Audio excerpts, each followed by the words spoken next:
And now it's time for Windy City Sports Talk. And your host, Ryan Young. Hello, Chicago. Welcome to this live Monday, December the 19th edition of Windy City Sports Talk. I am Ryan Young. For the next half hour, I'm going to recap and preview everything going on in the world of Chicago sports. If you want to follow me on Twitter, it's at ringside_rep. We got some recapping to do over the weekend. We got some previewing to do. To drink my way through that. But anyway, let's start this thing off by, of course, the biggest rivalry in the NFL, which it used to be. I don't know if it's, not sure when it'll be back. But the Bears-Packers yesterday afternoon. Bears got out to an early 10-3 lead. Packers come back and pretty much, 27-10 at one point. For only the Bears to... Sorry, my cat decided to walk on the desk again. For the Bears to come back, eventually tie this game 27-27. And then, of course, the Bears had an opportunity to get a touchdown on that drive. Only was able to get the field goal. Then they capped that off, and then, of course, Rodgers with a 60-some-yard pass to Mr. Jordy Nelson and then, of course, Mason Crosby gets the field goal and a 30-27 victory for the Packers and keeps their hopes and dreams alive of winning the NFC North because everything went the Packers' way yesterday. As the Vikings lost, the Lions lost, so right now the Packers are looking pretty going into Christmas weekend, and of course they'll be playing, all Christmas games. All but I believe 2 will be played on Saturday, and then of course but everything that's meaning to the NFC North will be played on Saturday, Christmas Eve day. So anywho, what a game. I mean, this was a game that you thought that the Packers would come in late in that first half, or in the second half. I think the Bears was tied 10-10. Then all of a sudden Barkley fumbles right out of the break to start the second half for only the Bears to then have a struggle. And it just went all Packers there. And then I turned it off. I'm like, oh boy. And then all of a sudden I turn back. It's a very close game. And then the Bears get right back in it to the point where they can tie it. So they end up tying that game, and I mean, they had an opportunity to get a touchdown there. Now, of course, me and Papa Sean were talking, we were watching the game, my mom was as well, and everyone's like, they're both like, let's get a touchdown here. And I'm like, yes, it would be great, but worst case scenario, get a field goal. Because I think the field goal would have definitely have helped, or at least kept the game alive. Now, with 20-some seconds left, probably only him and probably Matt Stafford are the 2 quarterbacks you can trust to get down the field. And what a pass it was from Aaron Rodgers. Just a great job. Just a great job by him to be able to get that play. They had no timeouts up, so they had to run down the field. And, of course, they did it down to 3 seconds, and they got the job done. But, I mean, for the Bears, there was trash talkers on Facebook, and all I replied with, because, that's me, is the Cubs World Series logo. And I get the, wrong sport. I don't care if it's the wrong sport. You can sit there and say all you want. Yes, you guys won a Super Bowl in, 2011? Good for you. Just remember you haven't won anything yet this year. You guys are on a great roll from a team that looked like they weren't even going to be in the playoffs to a team now that is... the division is almost practically theirs because they faced them final 2 weeks. They faced the 2 teams that they need to beat to win the division. So if they continue to play this way, they're going to keep that going. On the other side of thing, the Bears played pretty well. I mean, you expected this game to be a blowout. You expected this game to be an onslaught, but you were able to get a tremendous performance by this team. It was Alshon Jeffrey's return. Completely forgot. But he did exceptionally well. He was able to make some nice catches. You saw everything kind of come to the forefront, and you saw just a tremendous job by the Bears. Matt Barkley, I mean, he was a guy that I thought, oh God, this is going to be a torment. The Bears could have won the last 4 games and have been possibly in the hunt I don't even know. I don't think that even would have put him in the hunt for that second wild card. So, but anyway, I think maybe, and I mean, he's playing with a job on the line. He is playing with an opportunity to be that Bears starting quarterback next season when I think the rebuild kind of officially begins. Because I think Jay Cutler goes off the books, he'll be gone, and then you can start focusing on a bunch of other stuff. But I think that's a tremendous job by how he was able to handle it, and Jordan Howard. Them two right there, and there's someone outside that has bass blasting, and it's beyond annoying. But anyway, just a great job. I think the Bears core right there is a great start. If you do keep Barkley, he is proving to everyone that he has the opportunity to possibly be a very good quarterback. And we'll see if that'll be able to continue. I think it has a great chance to possibly. If they can just Bellamy.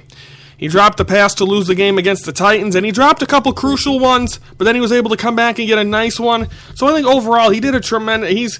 He's getting there. So I think the Bears are starting to find. With these games that don't mean anything now. When they had 4th and 1, when they had to go for the field goal because they went on 4th and 1, don't you think? If you knew you were going to lose the game anyway, go for it and see what you can do, because then they would not have been able to get a field goal. They would have to get a touchdown to win the game. So if you look at it that way, there was a strong chance that the Bears probably, if they would have went for it, because why not? At that point, the running game, Jordan Howard was doing a tremendous job against that Packer defense. So you can't sit there and say that you guys just dominated. No, it was not a domination at all. The Packers almost lost to a 3-10 team that has nothing to play for. Now, I'm sure they're going to still come in very, very motivated as they have 2 very big games left of the Packers. Now, like I said, the regular season, Week 16 pretty much will be all this upcoming week's games look like they will be, like I said, on Saturday. So it should be fun. Now, let's take a look at the playoff picture, because the Bears will be getting ready to face the Redskins, who are also kind of in a must-win situation, because if the playoffs started today, which we are 2 weeks from Sunday, I believe, or 2 weeks from, there's 2 weeks of football left, Week 16 and Week 17, and then we get ready for the playoffs. This is what the NFC playoff picture looks like. The number 1 seed is the Cowboys, number 2 seed the Seahawks, Falcons at 3rd at 9-5, Lions 9-5. Your 2 wild card teams right now are the New York Football Giants at 10-4 and the Redskins at 7-5-1. Now, the Packers are 8-6. They're only a game behind the Detroit Lions. The Packers this week will be home against the Minnesota Vikings. The Lions,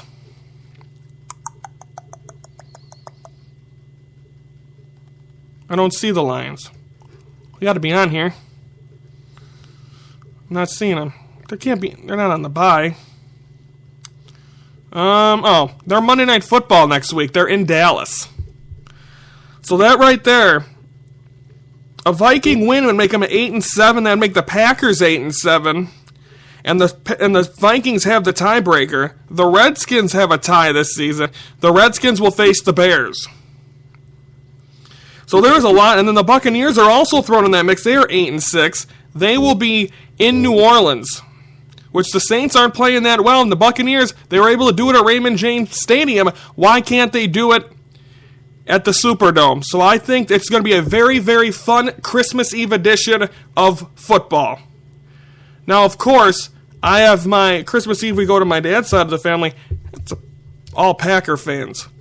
It would have been fun to go there with the Packers losing to the Bears, but that isn't how it went. But now there's a chance that, if the Vikings win over the Packers, they will bounce over the Packers. The Packers probably need a win out, and the Lions are facing a Cowboy team that did a tremendous job of winning last night over my Buccaneers, who I wanted to see win. So, it's the twists and the turns of the NFC playoff picture is phenomenal. And I think it's only going to get more exciting as these final 2 weeks progress. It'll get much clearer Because the Giants could have clinched a playoff spot. They got everything to go their way. They just needed a Packer loss. Unfortunately, they didn't get that. Sorry, Giants.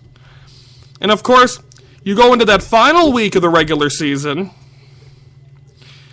and you got Saints-Falcons. Is that? I don't know what that means. But anyway, you got Saints-Falcons on.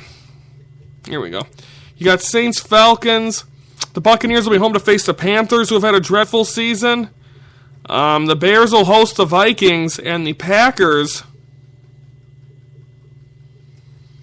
will be in Detroit.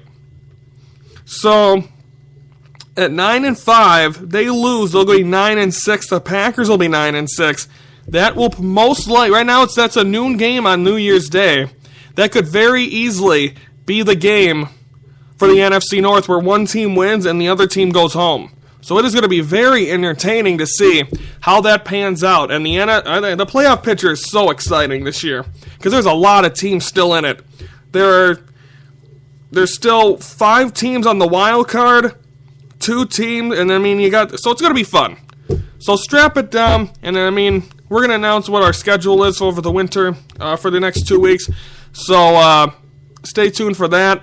So the Bears lose 30-27, but it's just Bears will still have a fingerprint. If the Bears lose these next couple of games, there's opportunities for other teams. The Vikings need to win this game against Green Bay to have a sliver of a chance.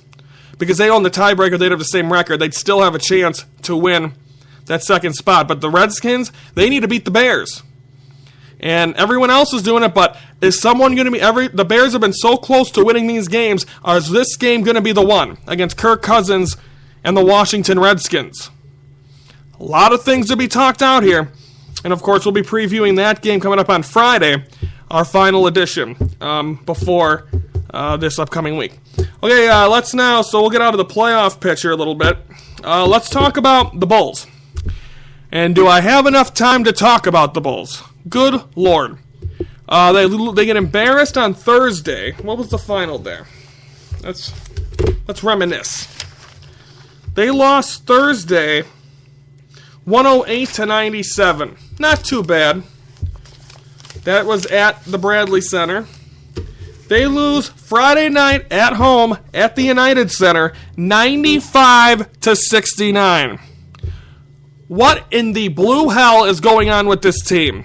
They are not showing passion. They're not showing they're showing consistency, but that they suck.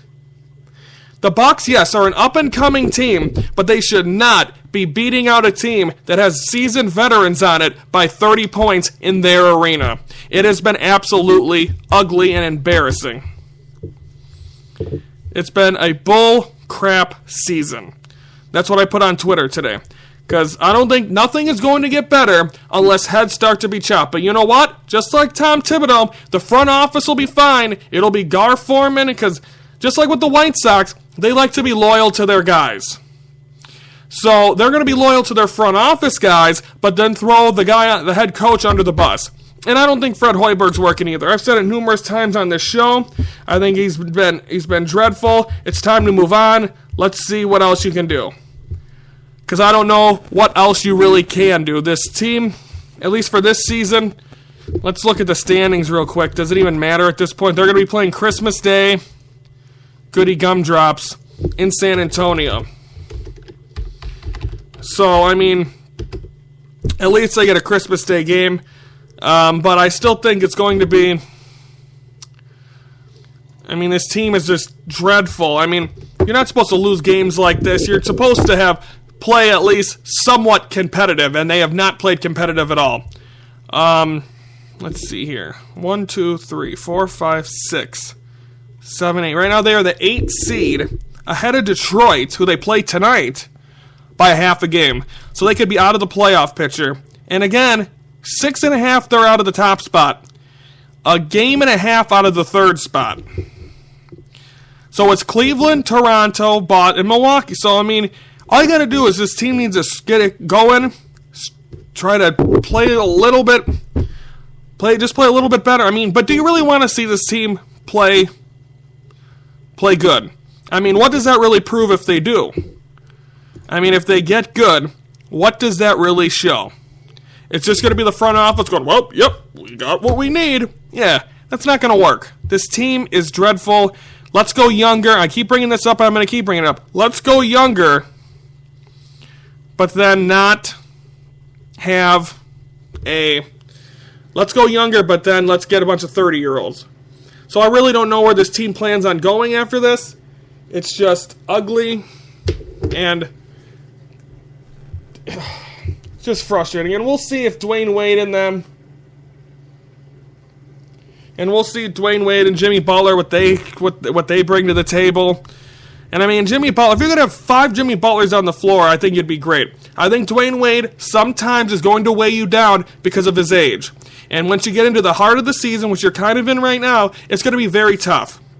So I think this team just needs to know that, hey, let's just slow the roll a little bit and try to get things going. Because I think right now, obviously, there's a lot of season left.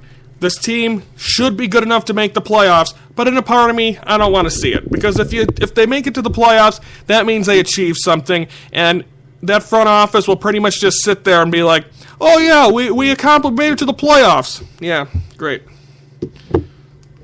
So if they lose tonight, they're out of the top 8.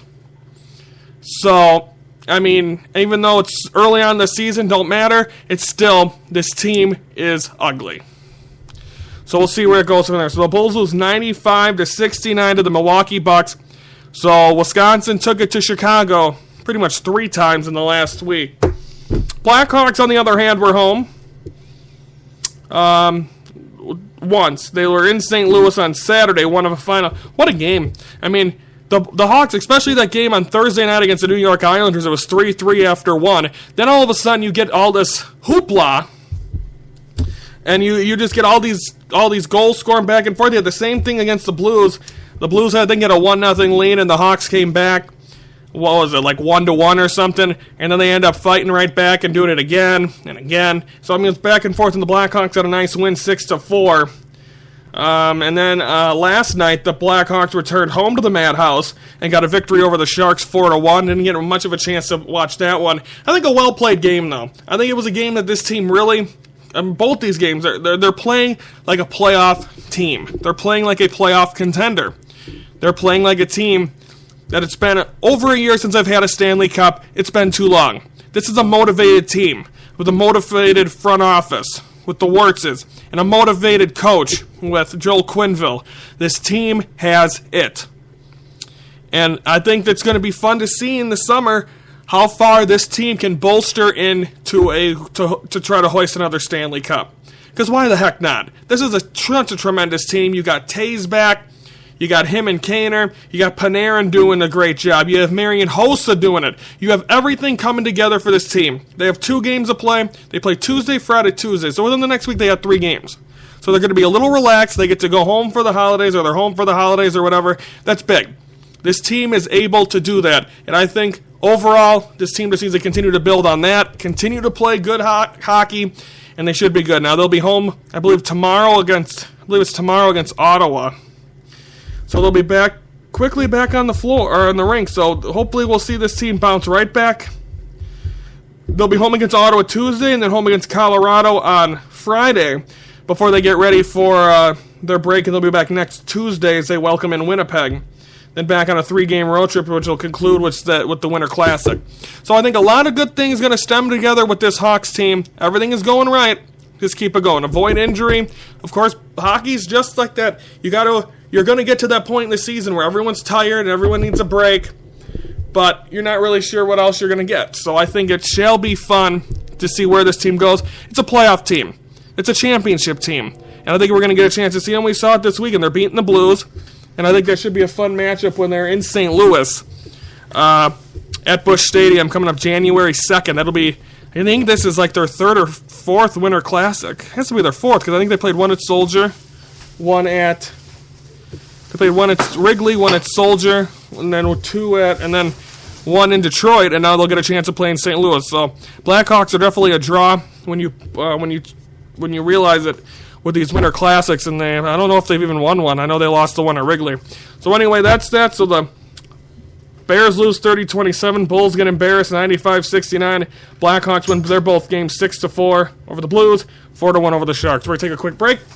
We're going to preview Bulls Pistons, talk some other news and all that. We got 10 minutes left. Windy City Sports Minute right now.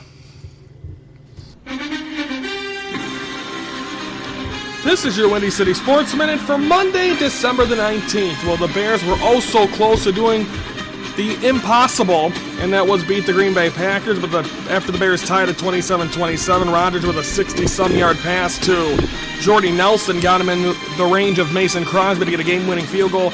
Bears lose 30-27. Packers have their eye on the prize of the NFC North.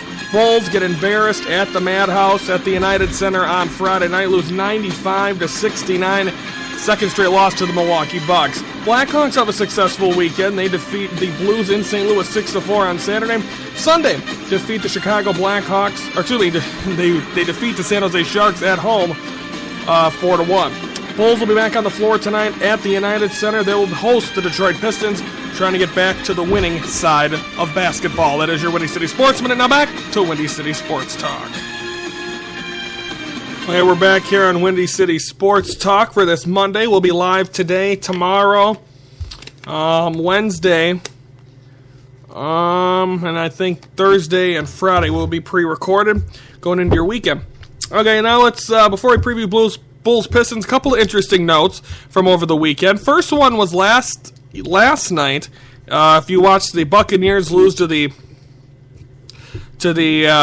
Dallas Cowboys, you saw Ezekiel Elliott. He scored a touchdown. Then he went in and jumped into the Salvation Army. Like, I know if you folks ever see it, I mean, you see people ringing the bells outside of Walmart and that, but he had a Salvation Army. It was like a big one. And as soon as he scored the touchdown, ran right there, and ran in it.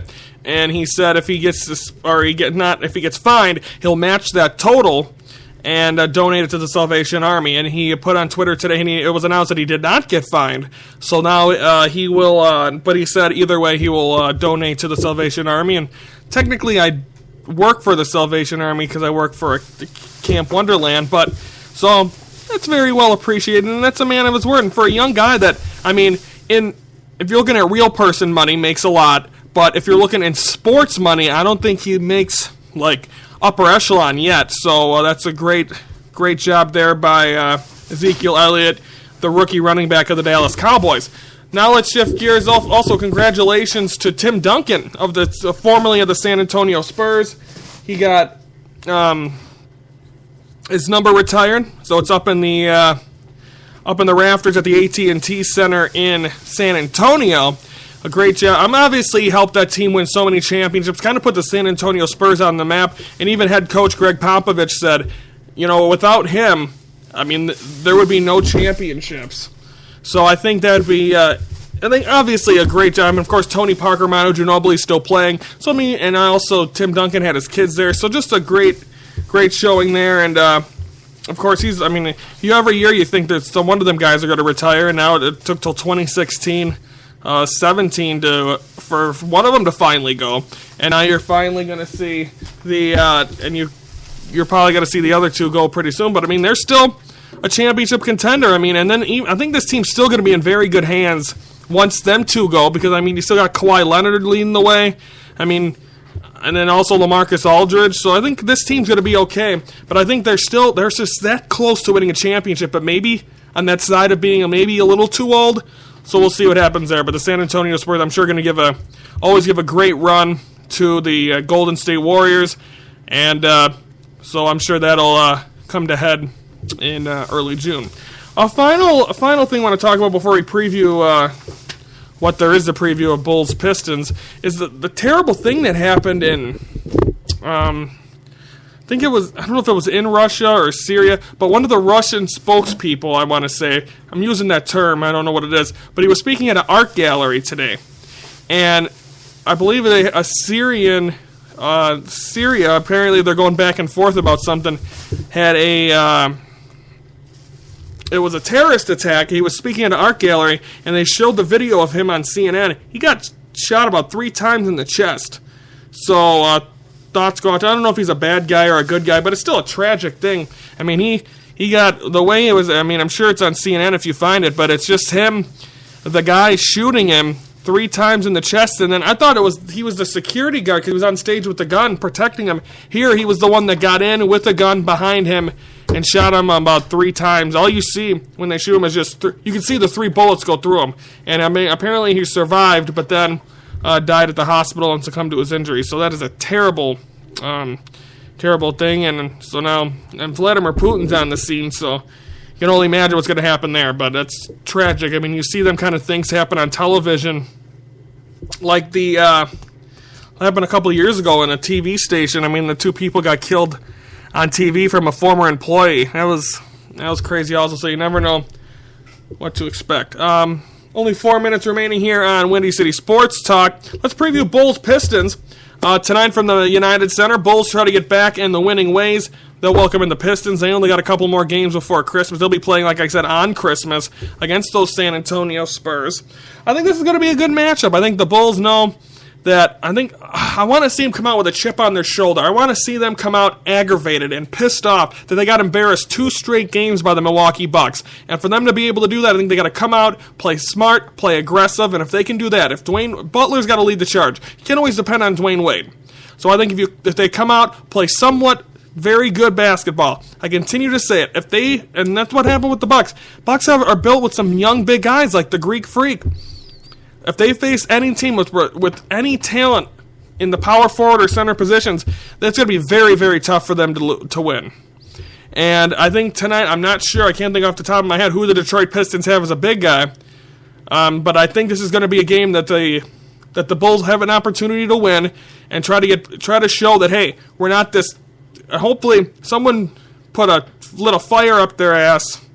Whether it's a head coach or whether it's Jimmy Butler called out the team after that loss to Milwaukee. So hopefully that sparks things up and this team starts to become a little bit more confident and a little bit more pep in their step as they get ready for this. I don't know. I think they have a couple more games. I think they play tonight and they play like Thursday or Friday or something. So this team needs to.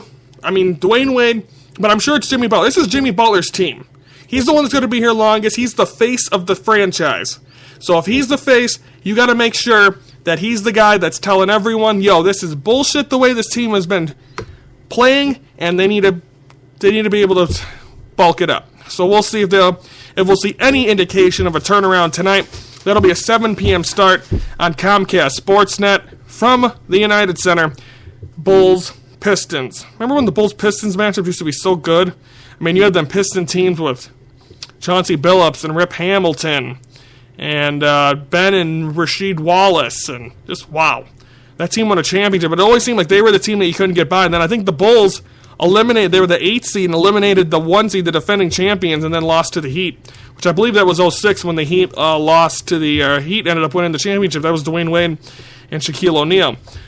Okay, so that'll be tonight. A final note, I was talking about our winter schedule. After Friday, for the first time, I'm doing this for Ringside Report also, so for the next, starting Monday, December 26th, we will be off. No Windy City Sports Talk for 2 weeks. We'll be return live Monday, January the 9th. Now, from then, doing these shows every day, I mean, I enjoy doing them, but I feel like it's hard for me to talk for a half hour sometimes about some of those sports because there's not constant sports going on. So starting Monday, January 9th, we will be doing a 45-minute show.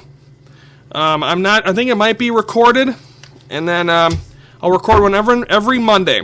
We're only going to do one show a week. It's going to be 45 minutes long. It's going to consist of recapping everything from the week, from the Bears to the Bulls, Blackhawks, and that'll go on and so forth through baseball as well. So every Monday, I believe it's going to be at the same time, 3 o'clock.